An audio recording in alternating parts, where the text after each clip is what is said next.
محکمہ خوراک نے مردہ مرغیوں کے ہڈیوں سے تیار شدہ 1600 کلو قیمہ برآمد کر لیا، ملزم کو جیل بھجوا دیا گیا۔ السلام علیکم ناظرین، میں ہوں شہاب خان اور آپ دیکھ رہے ہیں ایم پی نیوز۔ اہم خبر سے آپ کو آگاہ کرتے چلے کہ محکمہ خوراک نے مردہ مرغیوں کے ہڈیوں سے تیار شدہ 1600 کلو قیمہ برآمد کر کے ملزم کو جیل بھیج دیا، جبکہ قیمہ کو تلف کیا گیا۔ محکمہ خوراک کے اعلیٰ حکام کو اطلاع ملی کہ لاہور سے مردہ مرغیوں کے ہڈیوں سے تیار شدہ قیمہ کو پشاور منتقل کیا جا رہا ہے، جس پر انہوں نے متعلقہ حکام کو ہدایات جاری کیے، جس پر راشننگ کنٹرولر پشاور جمشید افریدی کی نگرانی میں اسسٹنٹ فوڈ کنٹرولر تسبیح اللہ کمال احمد اور فوڈ انسپکٹر شاہ فہد نے موٹر وے ٹول پلازے کے قریب مقامی پولیس کے ہمراہ کارروائی کرتے ہوئے سوزوکی مالک کو دھر لیا، جس کے قبضے سے 1600 کلو مضر صید قیمہ قبضے میں لے کر ملزم کو جیل بھیج دیا، جبکہ قیمہ کو تلف کر دیا گیا۔ محکمہ خوراک نے واضح کیا کہ مردہ مرغیوں کے ہڈیوں سے تیار شدہ قیمہ کو کباب پروشوں، شادی ہالز اور تکہ پروشوں کو سپلائی کیا۔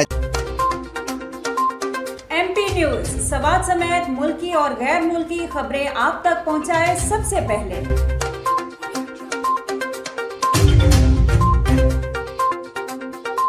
دن بھر کی تازہ ترین خبریں ہوں یا عوامی مسائل ہوں، ایم پی نیوز کی سکرین پر سب سے پہلے۔ سیاسی میدان ہو یا ہو کھیل کا میدان، ہم پہنچائیں گے سب سے پہلے خبر ایم پی نیوز پر۔ اب آپ کی آواز بنے گا ایم پی نیوز سب سے پہلے، تو ابھی فیس بک پر اور یوٹیوب پر سبسکرائب کیجیے ایم پی نیوز کو۔